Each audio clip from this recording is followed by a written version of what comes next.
大家好，我是一小点儿，很久没有做面包了。今天我们来做一款我个人非常喜欢的面包——巧克力蔓越莓软欧包。这个面包我还是采用中种法制作。关于中种面团的详细内容，可以参考我北海道吐司的视频。将酵母和常温水搅匀化开，加入到高筋面粉中，用手揉成团。面团成团之后，再揉2分钟就可以了，不需要揉到特别光滑。盖好盖子，在室温下发酵1个小时至2倍大之后，转移到冰箱冷藏发酵1晚。中种面团最多可以在冷藏室中保持3天。在制作煮面团前，我们先来处理一下要加的辅料。蔓越莓干中加入一些朗姆酒，泡1个小时以上。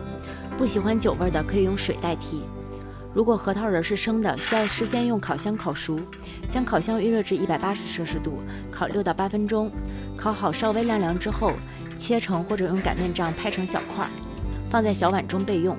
制作煮面团之前，提前1个小时将中种面团拿到室温下回温，将煮面团中除了黄油之外的所有材料加入到搅拌盆中，将中种面团撕成小块也一起加入。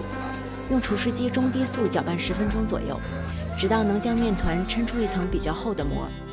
这个时候的面筋已经初步形成了。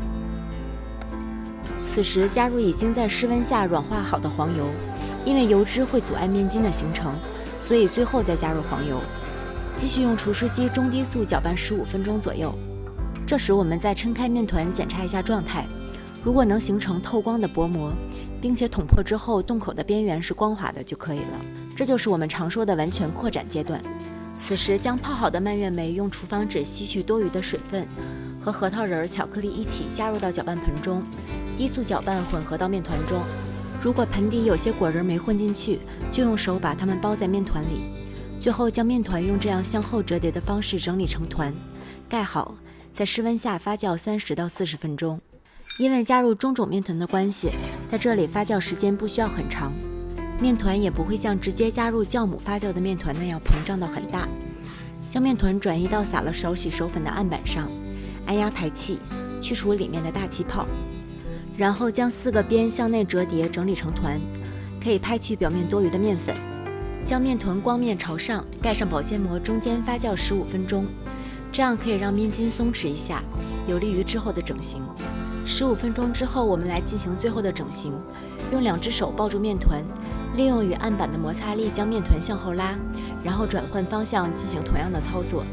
这样整形之后的面团表面会比较紧绷，形状也比较立体，不会摊成扁扁的。不过要注意，面团表面的张力也是有限的，不要拉过头扯断面筋。在烤篮中撒些面粉防粘，将面团倒扣在篮子中，也可以正面朝上放在烤盘上发酵，盖好放在潮湿温暖的地方进行最后发酵。在面团发酵好之前，提前将烤箱预热至180摄氏度，将面团发酵到2倍大左右，用手按一下表面，凹陷处慢慢回弹就说明可以了。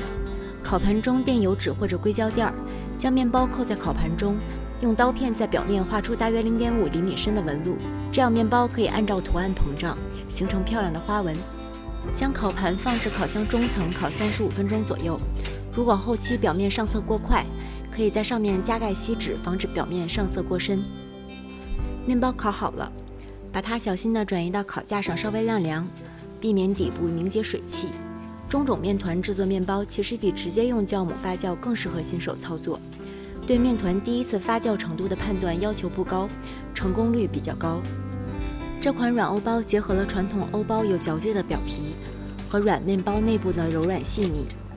味道上，我们有来自蔓越莓的酸，来自核桃仁的果仁香，再伴随着半融化的巧克力的甜，味道和口感都很丰富，我个人特别喜欢。在制作上难度也不是很大，不论你是面包爱好者还是初次制作，都应该能轻松掌握。如果喜欢，不妨自己试一试。谢谢大家的收看，如果你也喜欢这款面包，请不要忘记给这个视频点赞和订阅我的频道。B 站的朋友不要忘记转发、投币、收藏。我是一小点儿，我们下期再见。